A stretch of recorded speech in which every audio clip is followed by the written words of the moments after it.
Buonasera, domenica 3 settembre, ben ritrovati all'appuntamento con il TG di prealpina.it. Prima notizia da Barasso, dove si registra una vincita da oltre €500.000 al Superenalotto. Ci spiega tutto Elisa Polveroni con il supporto delle immagini di Matteo Canevari dell'agenzia Blitz. La debendata torna a baciare il Varesotto. Nessun 6 è stato centrato nella quarta e ultima estrazione ieri sera, sabato 2 settembre, della settimana del Superenalotto e il jackpot sale a oltre €50 milioni.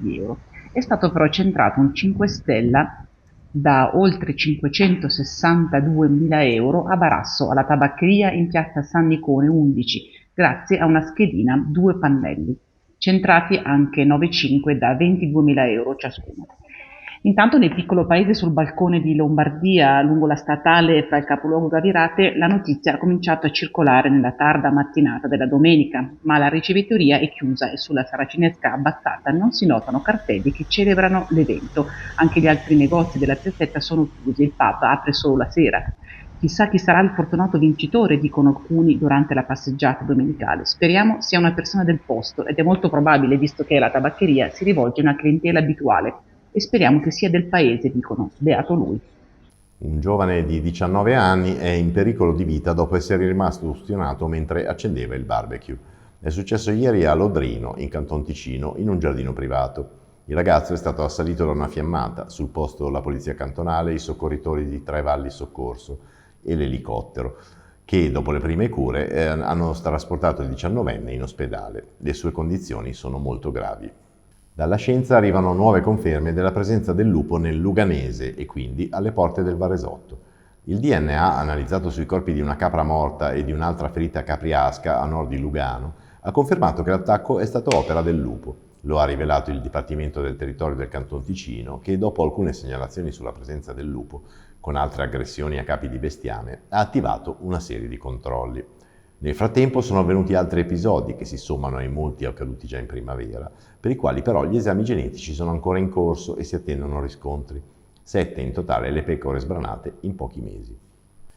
Andiamo ora a Varese, dove proseguono i lavori nell'ambito del piano stazioni e torna in auge il dibattito sul futuro degli storici sottopassi. Vediamo il servizio.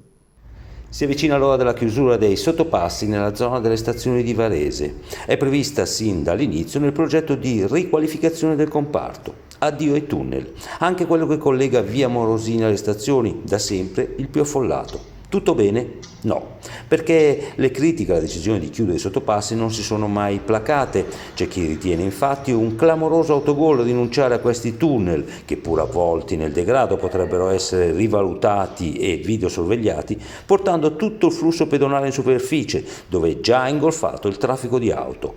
A sollevare nuovamente la questione è l'ex consigliere comunale Mauro Gregori. Resta da capire se la decisione di privarsi dei sottopassi sia irrimediabile, come sembra, o esista un residuo margine di ripensamento. Sempre a Varese è stato il giorno di Sant'Ambrogio in strada, festa grande per l'intero quartiere. Vediamo il servizio con le immagini dell'agenzia Blitz. Già nella tarda mattinata di oggi i vicoli del rione di Sant'Ambrogio si sono animati con la presenza dei primi ospiti di Sant'Ambrogio in strada. La manifestazione, organizzata dall'associazione I Sant'Ambrogini, giunta alla quinta edizione.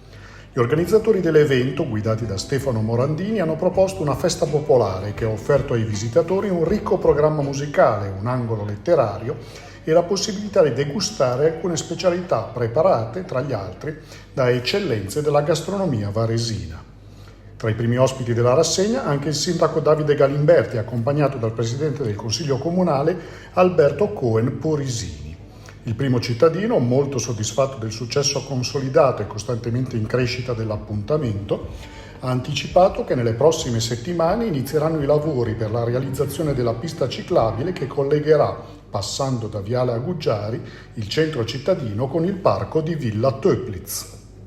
E a proposito di feste, prosegue a Cassano Magnago quella del quartiere Villa, con un forte richiamo alle tradizioni contadine. Ce ne parla Elisa Ranzetta, immagini di Angelo Puricelli. Qualche anno fa ci fu la gara di pigiatura dell'uva coi piedi, un'altra volta si macinò il mais. Sabato sera, alla festa di San Bernardo nel quartiere della Villa, a Cassano Magnago, la sfida è stata quella alla mungitura. Mucca finta per la competizione cassanese, ma resta autentico il valore della sagra che celebra la tradizione contadina del territorio. È bello, è un modo per rivalutare il quartiere, spiega Walter Scalco, che insieme ad una ventina di volontari ha rimesso in pista anche quest'anno una festa antica che si è interrotta solo per la pandemia. La festa attorno al santuario di San Bernardo è una tradizione, ma anche un modo per far conoscere il quartiere a chi viene a vivere a Cassano da fuori. Ci sono tante famiglie giovani, spiega Scalco. Domenica si è tenuta la messa nel cortile dove tutto è cominciato tantissimi anni fa. Lunedì 4 settembre il gran finale con un'attenzione speciale ai bambini. Alle 21 i piccini potranno sfidarsi a chi riesce a saltare fino a raggiungere un'oca di pezza appesa ad un filo, poi le pignatte e infine alle 23 il momento tanto atteso della scalata del palo della cuccagna. A garantire lo spettacolo sarà una squadra di scalatori da oleggio.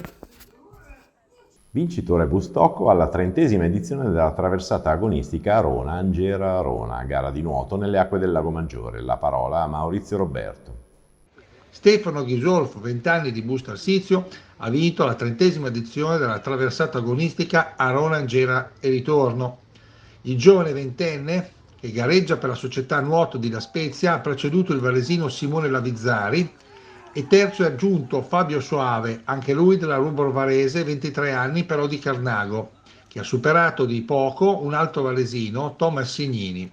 Fra le donne, vittoria della giovanissima Siria Costi, classe 2007 di Somma Lombardo, davanti a Viola Giraudo, 16 anni di Legnano. Terzo posto per la 14enne Sofia Ferriare di Ternate. Anche nella gara non agonistica, sulla distanza di 1200 metri, Lombardia farà da padrone. Primo posto per Cristian Tassan di Monza. Secondo, la classe 1970 Massimo Giorgetti di Busto Arsizio, che ha battuto sul filo di lana il giovanissimo Marzio Marconi di Marcallo. In campo femminile, primo posto per Deborah Persico di Vigevano, davanti alla 24enne Aurora Bianchi di Novara. Sul podio al terzo posto anche la giovanissima Olivia Labella, 14 anni. Alberto Tampieri, presidente della Pro Loco, ha disputato la sua 30ª edizione consecutiva. Chiudiamo con il calcio, giornata di derby nella Coppa Italia di Serie D con in campo Varesina Città di Varese e Castellanzese Legnano. Il servizio di Silvio Tranquillini sulle immagini di Stefano Benvenu riferite al match di Venegono Superiore. È la Varesina a prendersi il derby con il Città di Varese. La squadra di Marco Spilli ha sconfitto 2-0 quella di Corrado Cotta, qualificandosi per i 32esimi di Coppa Italia. Sono state le reti di Cosentino e Oboe a far pendere la bilancia dalla parte delle Fenici, al termine di una partita non certo indimenticabile fra due squadre che dovranno lavorare parecchio per farsi trovare pronte all'avvio del campionato, in programma domenica prossima. In quello che sarà l'unico incrocio fra le due compagini, inserite in due gironi differenti, sono stati i padroni di casa a farsi preferire sul piano del ritmo e dell'aggressività, mentre il Varese è parso più manovriero ma a corto di idee al momento di finalizzare l'azione.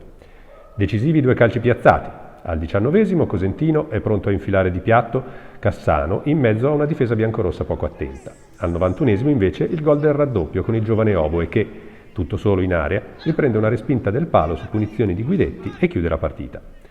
Si è chiuso invece ai rigori l'altro derby fra Castellanzese e Legnano dopo l'1-1 dei tempi regolamentari, firmato da Pastore per i neroverdi al 66esimo e Lomorino per i Lilla al 95esimo. A prevalere è stata la squadra di casa 8-7, decisivo l'errore del legnanese De Melo. Su prealpina.it troverete gli aggiornamenti sulla giornata sportiva, in particolare con il debutto nel campionato di Serie C della Pro Patria opposta alla Giana Erminio sul campo dello Speroni. Con questo è tutto, l'appuntamento a domani sempre alle 19 e vi auguriamo una buona serata.